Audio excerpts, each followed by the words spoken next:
নিয়ে বললো বিগ্রহকে অন্য বাসায় দিয়ে যেতে হবে, তো দরজায় তালা লাগিয়ে পড়ে যান, বেশিরভাগই তাই করে। হ্যাঁ, কিন্তু আজকে আপনার 6 মাসের যদি সন্তান থাকে, তাকে বাসায় আটকিয়ে রেখে দরজার তালা লাগিয়ে রেখে 1 মাসের জন্য যাইতে পারবেন আত্মীয় বাড়ি? তাহলে ছেলেকে বেশি বাসেন না ভালো না ভগবানকে? তাহলে কেমন হলো? ব্রজগোপিকারা তাদের লেভেল কি ছিল? বলছে তারা সর্বশ্রেষ্ঠ ভক্ত। মানে সবেমাত্র বাচ্চা হয়েছে, দুধ না খাইলে মারা যাবে, কৃষ্ণ বাসি বেঁধেছে, বাচ্চা রেখে চলে গিয়েছে।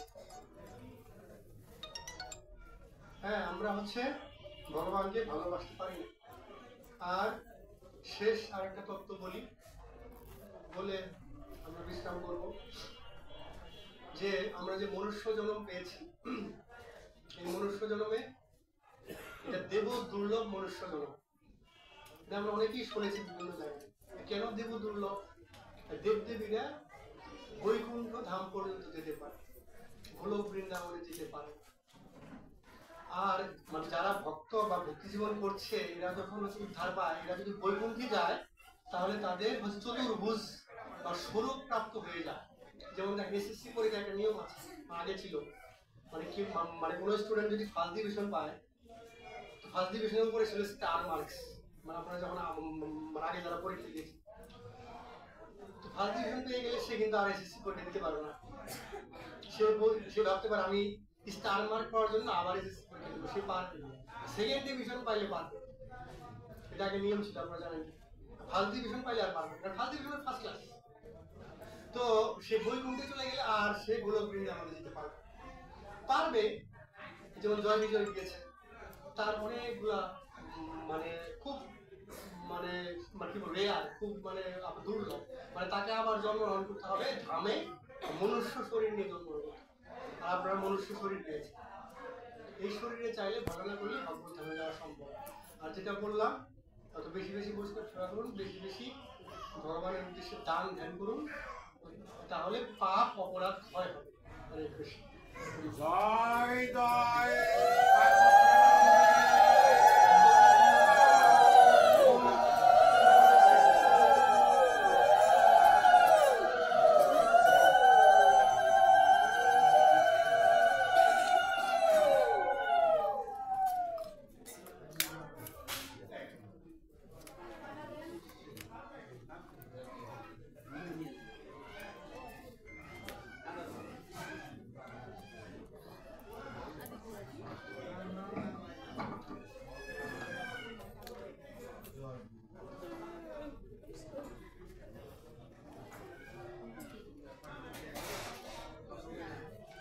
হরে কৃষ্ণ। শ্রী ভক্ত মন্ডলী সকলের চরণে প্রণতি। আমরা এতক্ষণ ভক্ত মুখে মধুর হরিকথা শ্রবণ করলাম।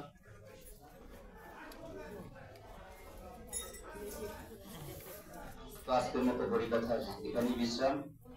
তো আগামী দিন আবারও ভাগবত পাঠের অনুষ্ঠান সন্ধ্যা 7টা থেকে শুরু। আপনাদের সকলের উপস্থিতি কামনা করছি। তো এ পর্যায়ে একটু হরিনাম দিয়ে অনুষ্ঠানের সমাপ্তি ঘোষণা করা হবে। আপনাদের সকলেরই আগামী দিন উপস্থিতি কামনা করে হরিকথা দিয়ে শুরু করছি। এক নাম দিয়ে আমাদের নাম আজকের মতো অনুষ্ঠানটা বিশ্রাম হবে।